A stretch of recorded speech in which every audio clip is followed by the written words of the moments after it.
नाशिकच्या पालकमंत्री पदाच्या वादावर आता लवकरच तोडगा निघेल अशी प्रतिक्रिया दिली आहे गिरीश महाजन यांनी। महायुतीचे तीनही नेते बसून योग्य निर्णय घेतील असं वक्तव्य महाजन यांनी केलेलं आहे। तर पालकमंत्री पदाच्या वादावर लवकरच तोडगा निघेल अशी प्रतिक्रिया गिरीश महाजन यांनी दिली आहे।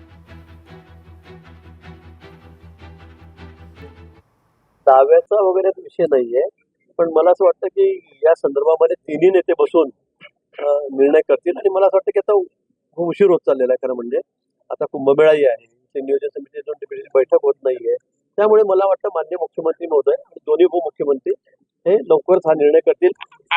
आज तुम्हीच दाखवत होते की अमित भाई आलेले आहेत, त्या संदर्भामध्ये तोडगा निघेल। मला माहित नाही त्या संदर्भात चर्चा होईल नाही होईल, पण मला असं वाटतं की आता लवकरच या विषयावर मार्ग निघेल, तोडगा निघेल।